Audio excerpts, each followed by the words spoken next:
حضرت امام علی علیہ السلام فرماتے ہیں جسمانی رشتے مختصر زندگی تک محدود ہوتے ہیں، آخرت میں ہم ان کے ساتھ ہوں گے جن سے روحانی محبت ہوگی۔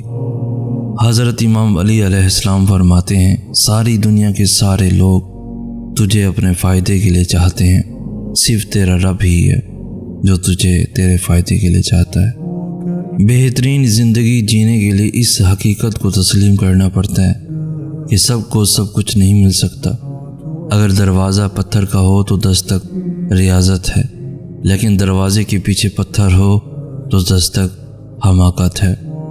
جذباتی ہونا، جلد غصہ کرنا، چھوٹی چھوٹی باتوں کو دل پر لے لینا اور جلد رو دینا ایک صاف دل انسان کی نشانی ہوتی ہے۔ اس کی وجہ جذبات میں شدت کا ہونا ہے۔ یہ سب خوبیاں کبھی کسی منافق میں نہیں پائی جاتی۔ ان کا تعلق ان لوگوں سے ہوتا ہے جو رشتوں کو دماغ سے بھر کر دل سے نبھاتے ہیں۔ ایسے لوگ دوسروں کے لیے کسی نعمت سے کم نہیں ہوتے اور خود کو برابر اذیت میں ڈالے ہوئے ہوتے ہیں۔ حضرت امام علی علیہ السلام فرماتے ہیں آپ کسی کو بھی دو چیزوں کے لیے زبردستی مجبور نہیں کر سکتے، ایک محبت اور دوسرا عبادت۔ دونوں دل سے ہوتی ہیں، دونوں کا رشتہ روح سے جڑا ہوتا ہے۔ حضرت امام علی علیہ السلام فرماتے ہیں اللہ تمہارے دل سے کسی چیز کا خیال تب تک نہیں نکالتا جب تک تمہارے نصیب میں اس کے ملنے کی گنجائش رہتی ہے۔ اس طرح نہیں کرتے، رابطہ تو رکھتے ہیں، تھوڑا ملنے جلنے کا سلسلہ تو رکھتے ہیں۔ جو تمہارے اپنے ہوں، تم سے پیار کرتے ہوں، ان کا حال کیسا ہے کچھ پتہ تو رکھتے ہیں۔ دوستی کے رشتے کو توڑتے نہیں ایسے، روٹھے دوستوں سے بھی واسطہ تو رکھتے ہیں۔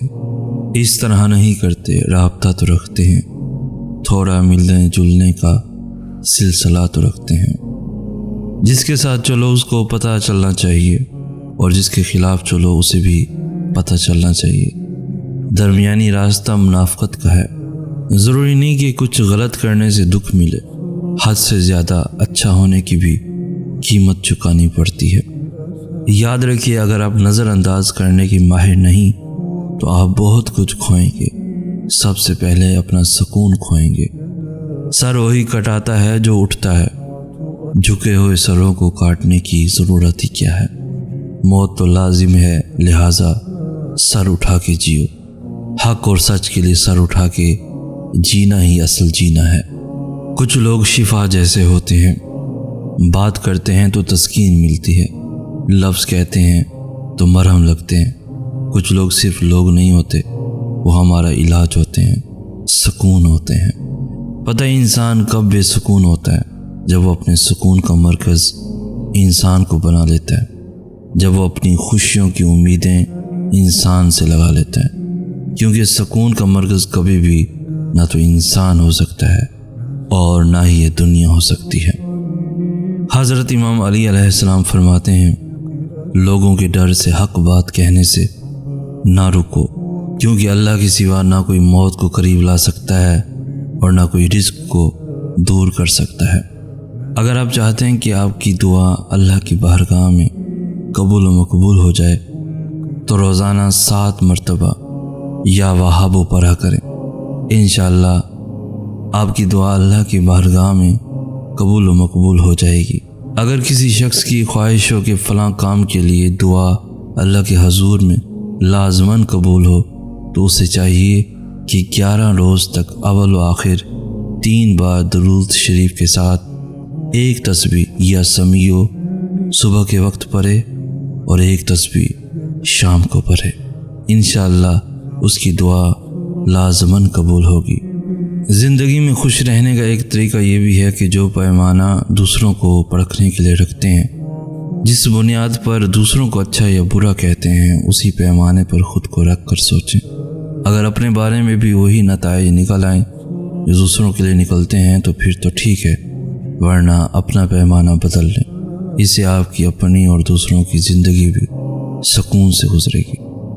جن لوگوں سے ہمارا دل کا رشتہ ہوتا ہے ان کے ساتھ ہمارا وجدان کا تعلق ہوتا ہے۔ ان کی پریشانی کی خبر سن کر دل کو بے چینی کے پڑ لگ جاتے ہیں۔ ان کے سب دکھ سکھ وہی کی طرح ہمارے دلوں پر اترتے ہیں۔ حضرت امام علی علیہ السلام فرماتے ہیں دنیا بدترین ہوتی جا رہی ہے، بڑے لوگوں کی وجہ سے نہیں بلکہ اچھے لوگوں کی خاموشی کی وجہ سے۔ مطلبی لوگ اپنے مطلب کے وقت آپ سے نہایت میٹھے لہجے میں بات کریں گے، جبکہ مطلب نکلنے کے بعد نہ صرف آپ کو بری طرح سے نظر انداز کریں گے بلکہ آپ کو نقصان پہنچانے سے بھی گریز نہیں کریں گے۔ زندگی میں کچھ لوگ صرف تصویر کی مانند رہ جاتے ہیں، جسے کوئی بھی بات کرو لیکن جواب بالکل نہیں، بس صرف خاموشی ہی ناشتی نظر آتی ہے۔ ہم چھوٹی چھوٹی باتوں پر کئی سالوں اپنوں سے بات کرنا بند کر دیتے ہیں، دلوں میں بغض رکھتے ہیں اور پھر وقت بھی نہیں ملتا اور سارے گلے شکوے سمیت قبر میں دفنا دیے جاتے ہیں۔ زندگی بہت مختصر ہے اور ہم اس کو ایسے گزارتے ہیں جیسے ہمیں یہاں ہمیشہ کے لیے رہنا ہو۔ سب سے خوبصورت اور صاف زبان رویوں کی ہوتی ہے، کچھ کہنا سننا بھی نہیں پڑتا اور ساری بات کی سمجھ لگ جاتی ہے۔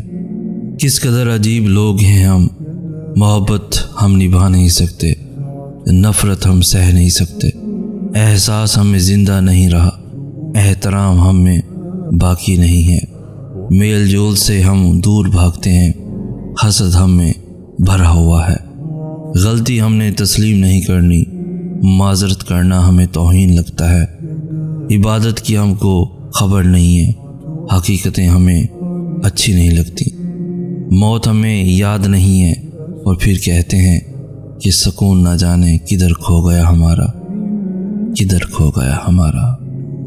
ہو سکتا ہے وہ شخص تمہاری خواہش نہیں آزمائش ہو سکتا ہے یہ زخم تمہارے گناہوں کا کفارہ ہو، اللہ سے جڑنے کا ایک ذریعہ ہو۔ جب تمہیں صبر کا ہی نہیں پتہ تھا، اللہ پر یقین کے راستے کا ہی نہیں پتہ تھا، ہو سکتا ہے یہ سب سکھانے کے لیے تمہیں اس وقت سے گزارا ہو۔ حضرت امام علی علیہ السلام فرماتے ہیں تم خوش ہو یا پھر کسی بھی تکلیف میں ہو، سب سے پہلے اپنی بات اللہ کو بتایا کرو۔ حضرت امام علی علیہ السلام فرماتے ہیں دکھ میں کبھی پچھتاوے کے آنسو نہ بہاؤ، کیونکہ تم وہ خوش نصیب ہو جسے اللہ نے آزمائش کے قابل سمجھا۔ نہ جانے کس طرح کا عشق کر رہے ہیں ہم، جس کے ہو نہیں سکتے اس کی وفا میں مر رہے ہیں ہم۔ اگر آپ اس گمان میں ہیں کہ آپ نے کسی کے لیے بہت کچھ کیا، وقت دیا، اپنی نیند خراب کی، سونے کے اوقات تبدیل کیے، اپنی عادات اور اطوار، لہجہ اور زندگی جینے کے انداز بدل ڈالے اور ان سب کی اگلے انسان کی نظر میں بڑی اہمیت ہوگی، تو مبارکباد وصول کریں، ایسا کچھ نہیں ہے، آپ صرف استعمال کیے گئے ہیں۔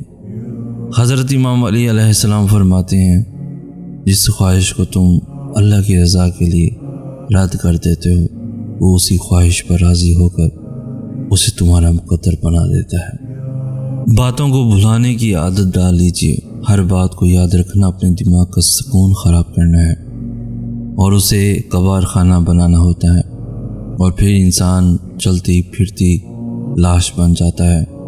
زندگی کے کچھ مقامات پر لاپرواہ رہنا سیکھیے، کیونکہ جس طرح ہر بات کہنے والی نہیں ہوتی، بالکل اسی طرح ہر بات سننے والی، یاد رکھنے والی بھی نہیں ہوتی۔ یاد رکھیے ٹینشن، بے چینی، ڈپریشن تب ہوتے ہیں جب ہم دوسروں کو خوش کرنے میں اپنی زندگی گزار رہے ہوتے ہیں۔ ماہر نفسیات کہتے ہیں معاف کر دینے سے خوشیاں ملتی ہیں اور روٹھ کر الگ ہونے اور انتقامی جذبات کا اظہار کرنے سے انزائٹی اور ڈپریشن جنم لیتی ہے۔